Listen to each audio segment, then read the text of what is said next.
listening to a download from the outdoorstation.co.uk. Number 462.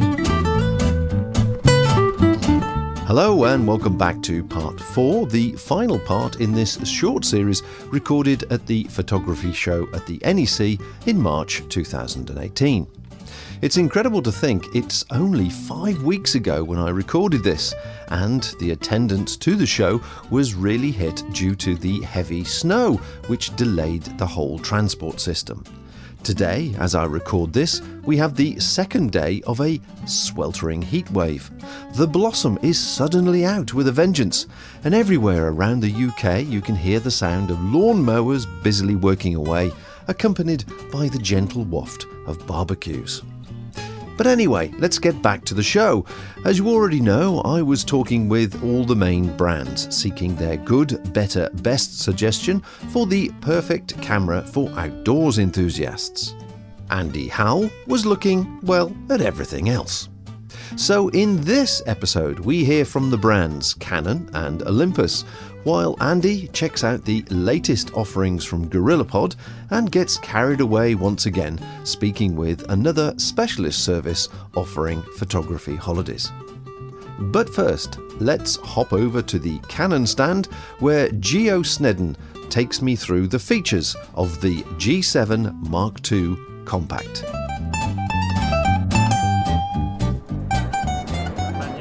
It's a small pocketable camera. It's got a 1.8 to 2.8 lens on it. It's a 1-inch sensored camera that's 20 megapixels. It has a flip-out touchscreen, so if you want to take those selfies when you're outdoors, or if you want to get a higher perspective up over your head or a lower perspective, the screen tilts up and down. It's got Wi-Fi in it, so you can transfer the pictures to your phone or tablet wherever you are. It's also got remote shooting enabled, so you can use your phone or tablet as a remote shooting, so you can see what the camera sees from 10 metres away. You can touch to focus, take pictures, etc. Can you run the video doing that as well? Yeah, it's full HD at 60 frames a second. So you can control the video from your phone? Yeah. Wow, fantastic. Now the screen says a flip screen, so it's not a swivel screen. You can't see yourself. It's a up and down screen, yeah. Yeah, okay. So looking at the still pictures, does it shoot RAW and JPEG? It shoots both RAW and JPEG, okay. But not together, just RAW or JPEG. Okay, but it's got full manual override, I trust, as well? Yes. It's an enclosed lens, so any other sockets on it that are of interest, like HDMI, microphone, that type of thing? It's only got a USB and HDMI out. The USB can be used to charge the camera, if you wish, by a power bank. Okay, so from a portable point of view then, it's a very neat, slim item that will slip into a small pocket. It's going to deliver good results. What about the weather resistance? No weather resistance on it. Okay, so just treat it with a bit of care? Pretty much. Okay, and am I right in thinking that's a flash that's built into the top there? Yeah, it's a built-in flash. You just pulled in a little lever on the left-hand side of the camera and it pops up. You can pull it back if you want to do a bit of bounce as well. Okay, so we're talking full manual, aperture priority, shutter priority program, and the various video features. So all in all, a nice little camera. Yeah, and it has exposure compensation right at your thumb, so you can dial in your exposure if you want it lighter or darker. Fantastic. So what's the price point of this? It's around about $489. It's pretty decent on that front, and plus it's got a mode ring on the front. It can be silent, or you can flick a switch, and it can be clicky. So if you're in split video mode, maybe you want to feel the clicks of the aperture, but if you flick the switch, you could go full silent mode during video. Okay, and what's the focusing method on it, the auto-focusing method? It's contrast detect. Okay, so it's fairly swift then. Okay, so let's move up the food chain and go to the G1X Mark III. And I'm starting to see more interest in this because obviously the screen flips all the way around, you can see yourself. So tell me about the other features compared to that one. Well, obviously it does have the flip-out touchscreen. It's a vari-angle screen, not a tilt screen. It's got a 2.5 million .EVF that's on top. It's got a 2.8 to 5.6 aperture lens, and it's an APS-C sensor, which is 24 megapixels. So it's the only compact camera in our lineup that is actually 24 megapixels. Okay, so being a compact camera, the lens is enclosed, not the Yeah, it's not interchangeable. It's a compact camera. Okay, and again, the weatherproofing question? It's drip and dust proof. It's not weatherproof. Okay, so average use basically. Yeah, pretty much. Okay. So what about the other features I've asked you about then? The plugs and sockets, microphones, HDMI, charging, that sort of thing? It doesn't have a microphone input, but it does have a shutter release input. It has a USB and HDMI. Okay, and again, it's got all the manual functions, all the manual overrides, Yep. and I presume, does it have a memory feature as well? Sorry? Does it have a memory feature so you can have various memories of settings you want to keep? Yeah, it's got custom functions built into it if you want to do that. Yeah, it's got customs 1 and 2 menu, so you can customise the menu. Okay, and what sort of person do you find is using that sort of camera? The person who would use this camera is someone who's got a DSLR, but they don't want to change lenses, but they want to put the camera in their pocket, pretty much. Right, okay. And I can see it's not switched on at the moment, but does the lens extend at all, or is that is complete? No, it extends out. So it's like most little compact cameras, the lens will extend out, and when you turn the camera off, it'll retract back in. Lovely, okay. And the price point on this one? It's around about $11.50, but right now we have £80 cash back off of it, but because we're at the show, it's double cash back, so it's £160 off. Excellent, lovely. Now, moving on to the one you've got in your hand, this has recently been released, I understand. Yeah, about 2 weeks ago, this got released. It's EOS M50, it's our new mirrorless camera. It's APS-C, it uses the EFM mount, but you can use the EF to EFM adapter that allows you to use any Canon EF and EFS lenses that you have for your DSLR. It's got a flip-out vari-angle touchscreen as well, so it's exactly the same as the G1X Mark III's screen on the side. It's still got the same 2.5 million .EVF. It's got 5-axis image stabilisation during photo and video, not just video like the G1X had. It's 4K at 24 frames a second, it's full HD at 60 frames a second, and at 120 frames a second at 720p. It also has a mic input for those, so this is going to be really popular with vloggers. On that front, it still has Wi-Fi, NFC, and all the connectivity gubbins that the other two cameras have. In that front, it's got a HDMI and a USB as well. So basically, anybody who's got a DSLR but they want something smaller, this is the camera. Most people who maybe want to still change lenses but want a really smaller body is looking at it just now. Okay, and the same again, it'll charge from a USB bank? Yeah, it'll charge for the USB. It's full, like I said, it's full rechargeable battery. It's a great choice, to be honest, for beginners. Okay. One thing I did say I've seen not so long back was a video review of this where it said that the focusing system changed from HD when it went to 4K, and that also there was a crop that was involved as well. Could you just explain that? So it'll be about 2.5 times crop during 4K, but 4K uses contrast detect, not our dual pixel AF. So during full HD, it will be dual pixel AF. So if you're a vlogger, you'd be probably shooting mostly in HD to get the better autofocus, but if you did need the crisp video, the 4K is in there. It's 24 frames a second. Of the three cameras then, could you just tell me their availability at the moment?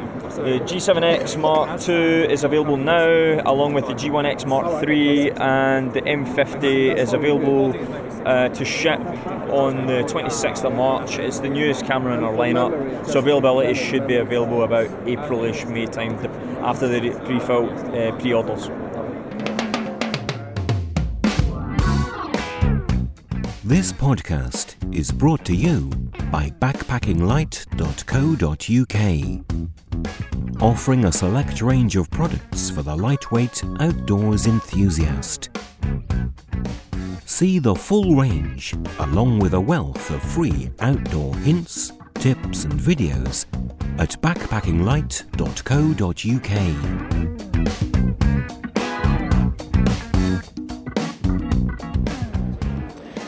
I'm here on a stand which is clearly very, very applicable to anybody who walks, hikes, backpacks, mountain bikes, and that's the Jobi stand. And I'm with Tim Sadler here, and we're actually looking at some of the Gorilla Pods, which are pretty amazing pieces of kit really for cameras. But for those people that haven't explored them properly, give us a quick description of the Gorilla Pod. Okay, well, good to meet you, Andy.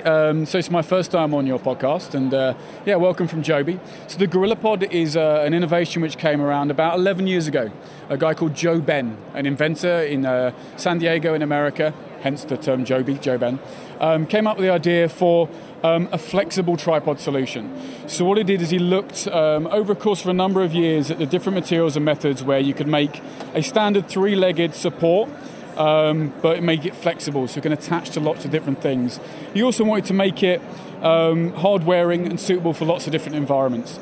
So what you end up here, and what I've got in my hands for the listeners, is one of our GorillaPod 1Ks. So this will take a kilogram of weight, and you can see it's made up of ball and socket joints on the legs. This is something we developed and patented 10 years ago, and effectively is the GorillaPod family of products. And you can use that as a straight tripod, but you can also, because it's so flexible, wrap it around fence posts or things like that. Yeah, the sort of the wordage we're using at the moment is grip it, wrap it, and stand it. Gripping it means that obviously with the new people who are creating mobile content, they're bending it round into almost 45 degrees so they can hold it and create content for themselves. So you've got the Zoom sound recorder and your microphone, you could actually hold it like that on top of there.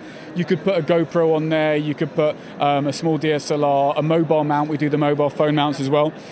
Stand it, you can obviously use it, as you can see here in our rock environments. You can make any platform a tripod base, any uneven platform, muddy platform. These work in all environments. They've been to the top of Everest, they've been to both poles, they've been to the Amazon rainforest, and wrapping it. And you can see we've built this parabolic curve here where you can curve and wrap the GorillaPods around them, which means from an outdoors environment, you think about gate posts, you think about ski poles, ski lifts, anything which you can wrap the legs around, you can support your imaging or sound capture device. Yeah, now as digital cameras get smaller and smaller and more compact, just thinking about the outdoor enthusiasts, I mean, that's a pretty light piece of kit. How heavy is that? These are only about 500 grams for this size. I mean, even for the larger size, which can take 5 kilograms, you're still talking about 800 grams. Yeah, so there's a lightweight solution, and this one here, which I think you said took up to a kilogram, yes, so kilogram weight, that's dealing with some pretty decent compact cameras. Yeah, I mean, you're in the pro end of the compact camera spectrum at a kilogram, so you are talking up to like the Olympus Tough cameras, the larger super zooms. But then if I just show you over here, if we just take a wander around the stage, we have in front of me, I have the three main models, the 1K stand, the 3K stand, which takes 3 kilograms, and the 5K stand. So you have something up there for every outdoor enthusiast, whether or not they have a small entry-level compact or GoPro or sound recording device or multiple devices, all the way up to 5 kilograms. So if you've got someone who wants to take landscape photography but is really concerned about the weight they're carrying, they still want to take a big camera, a big bit of glass, but they need a support which will support that weight. So you could stick a Canon 1D with a 70-200 lens on top of the 5 kilogram without any worries, but you're not taking a full-size tripod.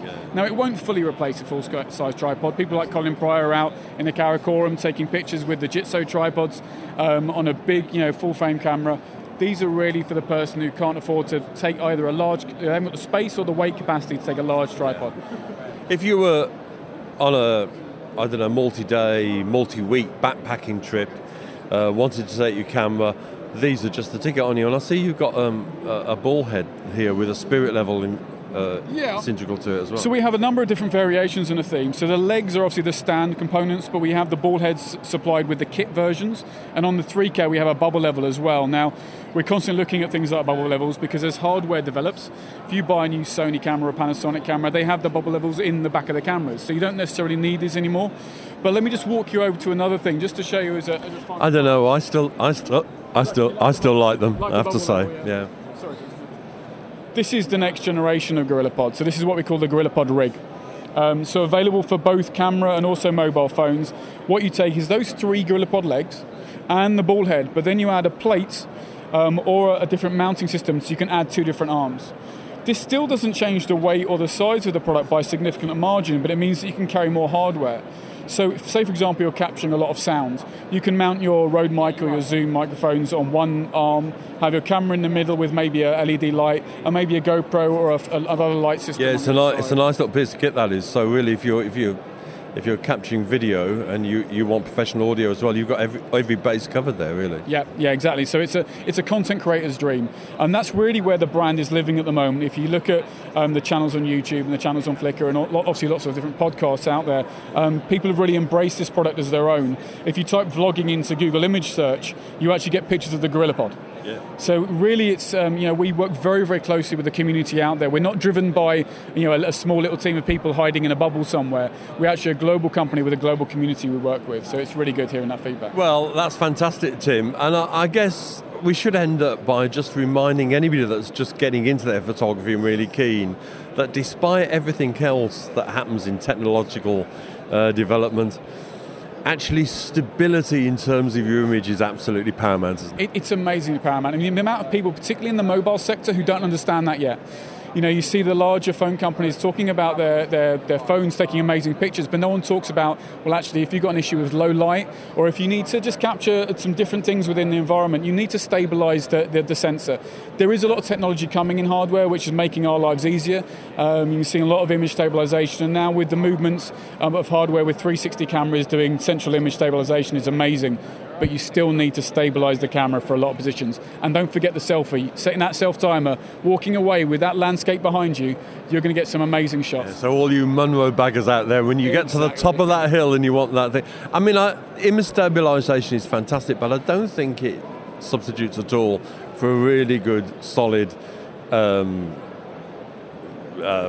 tripod or stand, and sometimes a longer exposure. Yeah. I carried... about 4 or 5 years ago, I walked across Scotland, coast to coast, across the mountains, and carried a lightweight professional tripod with me, which is probably about 1.5 kilograms. It was still bloody heavy. This looks like a much better option. Yeah, it's a much better option for the travelling. Exactly, doing a cross Scotland walk, or even if you're canoeing or kayaking. I used to work in the kayaking industry. Some of your readers listeners will remember me. But no, effectively, these things can go in the front or the deck of a sea kayak or a whitewater kayak and go to the ends of the earth. They are all completely waterproof and water resistant. The only thing I would say is on the larger metal rigs, they don't like salt water, so just rinse them afterwards, but nothing like salt water.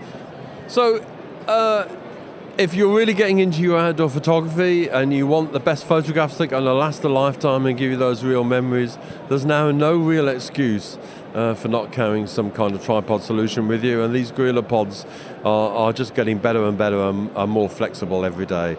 Tim, thanks very much for that, and have a good show. Thanks a lot, Andy. Have a good one. Bye. It was a very long day at the show fitting it all in. But you have to give credit to the teams managing the various stands who were answering countless questions for hours on end. David Smith is in-store technical specialist for Olympus, and I managed to pull him to one side to answer some of mine. So the three cameras that we'll talk about will be the Olympus TG5 Tough model. We'll also look at the OMD EM5 Mark II and the OMD EM1 Mark II. The first one, which is very, very good, is the Olympus TG5. It's a compact camera, so it's a fixed lens, and it works excellently in all weather conditions. So it's tough to pressure, to impact, to water, and it can also be taken to a depth of water as well. Okay, so what are the features that would be of interest to the outdoors user? Obviously, it is a camera and it will take a picture to a certain megapixel, I'm sure you'll tell me. What about video features and remote control and sockets and that sort of thing? So you've got lots of video features in TG5. You can run up to 4K video, but you also have the opportunity to use high-speed video at 240 frames per second, or even at 480 frames per second at VGA quality. So that's really good for things like waterfalls and rivers and things like that. You can slow the quality down and make some really nice movies. Still have the 4K.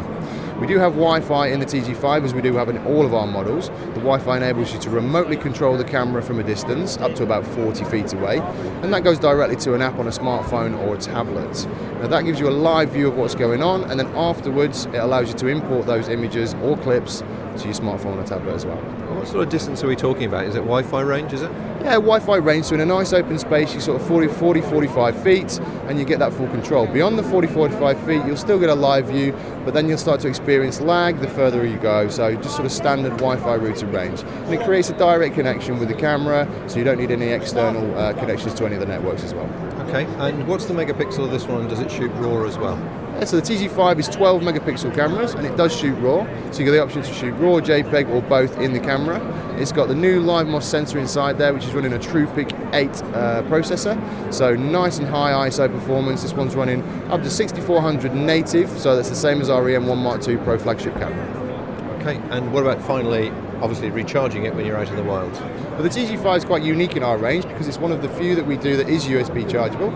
It takes a micro USB socket, very much like a lot of mobile phones, so everything except an Apple iPhone socket it will take, so not Lightning. But you can charge it on the fly, you can use smart packs, battery packs, car chargers, all through a micro USB socket. So it's a good all-round, tough outdoor camera. Absolutely. This thing will take quite a lot of punishment. You can drop it from over 2 meters. It's waterproof to over 50 feet, and it's crush-proof to 100 kilos. And I'm a big guy at 6'2", weighing in at 97 kilos, and I can stand on it on 1 foot. Excellent. Okay. Well, I won't take you for that one in the middle of the show. So, what's the next model you would recommend, and what's the difference? What are we gaining by going to this next model? So the step up would be the OMD EM5 Mark II, and now this is an interchangeable lens model, so you have the option to change lenses to suit what sort of photography you want to do. We're still retaining weather sealing, so it's environmentally sealed to splash-proof, dust-proof, and freeze-proof to minus 10 degrees. So a nice lightweight magnesium alloy body. It's nice and durable because of that magnesium alloy body, and you can take it out in pretty much all weathers. In this country, in humid countries, and in cold countries like Iceland, Antarctica, and things like that. So the resolution and obviously the other features like the plugs and sockets and that sort of thing? Yeah, so the EM5 Mark II has a 16 million pixel LiveMOS sensor, so it's a nice amount of pixels for a micro four thirds sensor, and that's running on our TruePic 7 imaging processor. Alongside that, you've got the video capabilities up to 1080 HD with lots of compression choices as well, so you can film in AI compression, which is giving you lots of excess editing processing tools. You've got a microphone in, and you've got a clean HDMI out socket as well. Okay, so it's a good based unit with a nice lens on it. You actually start doing some decent video should you wish to do so. Absolutely, and the articulation of the screen suits the video as well. It's a swing out screen that can be articulated and held nicely for video, and then if you can put that together with the image stabilization that it carries in body at just over 4 stops, then it's a really smooth video capable camera. Yeah, it's quite interesting actually talking to everybody. The image stabilization for video is really starting to be put into a lot of camera ranges, so that's good to see. When you say the screens flip out, can you see it completely reversed? You can see yourself when you're shooting? Yeah, absolutely. So if you need to tripod mount the camera, then you can flip the screen all the way out so you can see yourself if you're presenting or if you're talking directly to camera, and you can flip it all the way back as well. You can turn it portrait so that you can flip the camera down to the side. The screen will be just underneath. So if you need to do any low-level shooting but you can't get down there because of mobility issues, then you can just adjust the screen to help yourself. So it's a completely articulated LCD screen. I don't think we touched on the price point for the first camera and the second camera. Yep, so the TG5 at the moment has a recommended retail price of £399. Obviously that'll vary from retailer slightly, but that's the recommended retail price of it. The EM5 Mark II currently comes in a body only at 789, or a really good Pro lens kit, which is our 12 to 42.8 Pro lens kit, which is a beautifully fast constant aperture lens, and that comes in at 1249 for that kit. And so what's the focusing system that it uses? So the EM5 Mark II's focusing system is based on contrast detection. It's exceptionally fast. Being a mirrorless camera and it's on-chip focusing, we can be really, really fast in really low light conditions. Excellent. Okay, so let's now go to the next stage. And what's the difference between this product and the one you're about to tell me? So the best product that we've got in our lineup that would be suitable for people to take out in different weather conditions and different environments would be the OMD EM1 Mark II.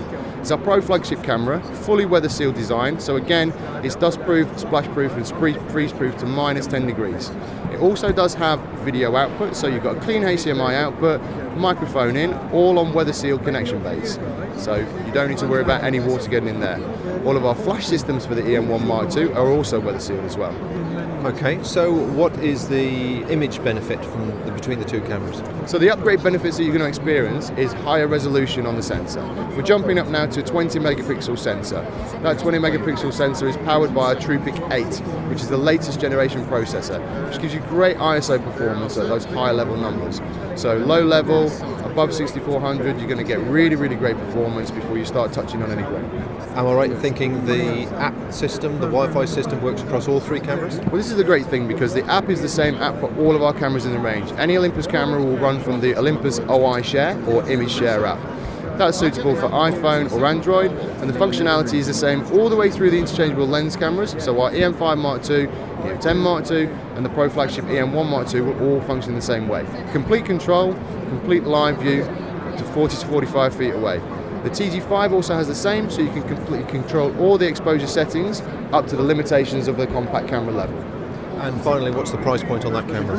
So the EM1 Mark II currently comes in at an RRP of $14,999 for the body. And I take it all these cameras are currently available? That's right, they're all currently available in the UK from high street retailers. We've got retailers such as London Camera Exchange, Jessop's, John Lewis, Warehouse Express. All the independents in the UK are currently stocking all three of those models. The Outdoor Station is your one-stop shop for audio and video entertainment for the self-powered traveller. You can find us online, on internet radio, on smartphones, on smart TVs, on YouTube, on Apple TV, on Now TV and on Facebook. You can also stream us live via the iTunes app or TuneIn radio app. The list is continually expanding, and for full details of how to subscribe, download or stream and enjoy our massive free library, please visit theoutdoorstation.co.uk.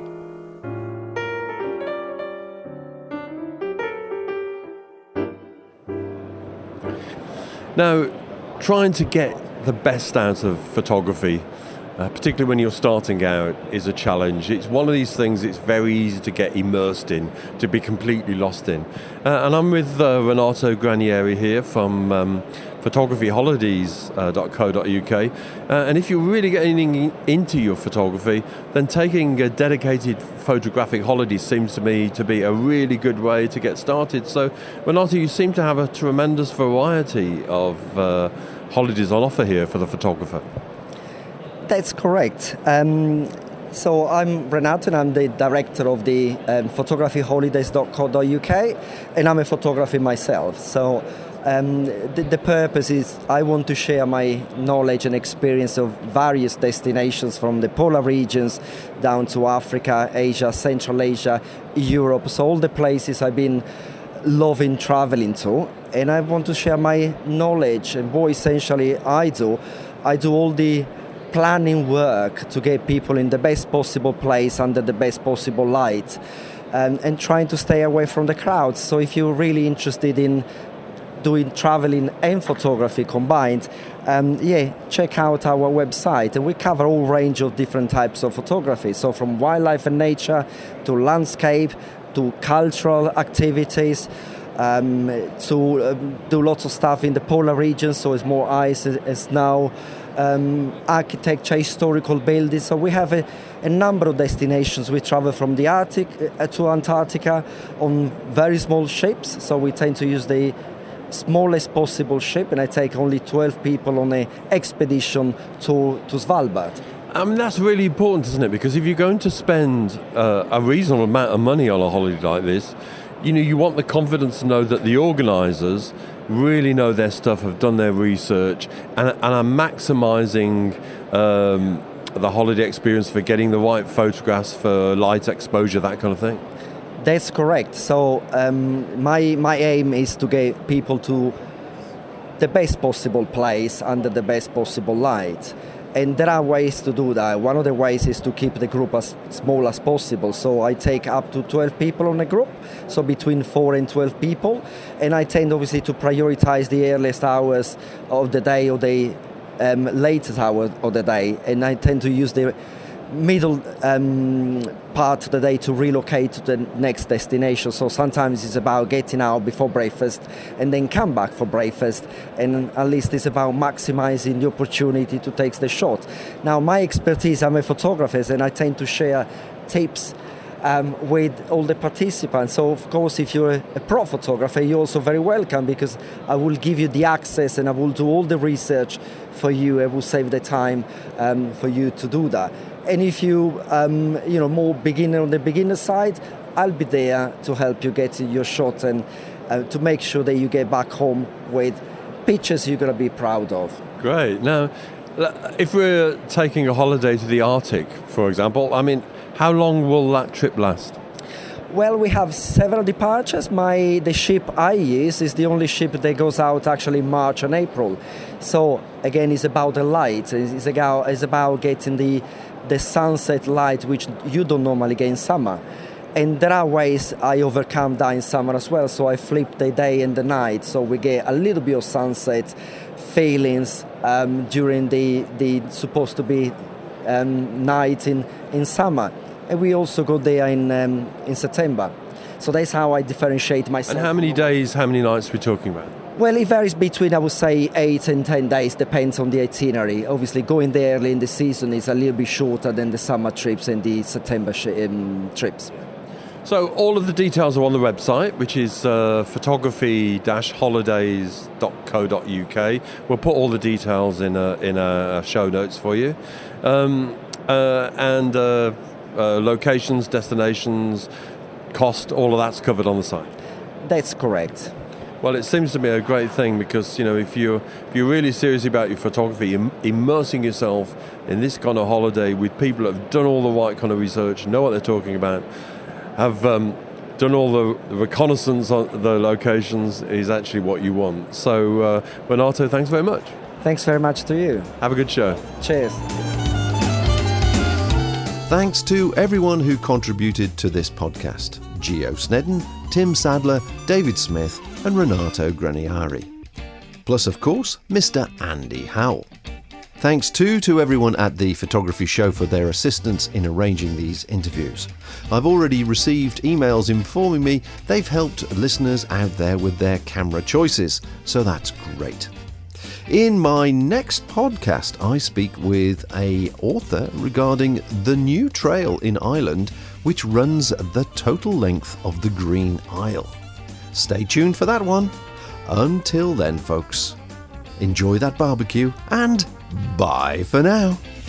Thank you for listening to this podcast. To hear or see more from our extensive free library, please visit theoutdoorstation.co.uk.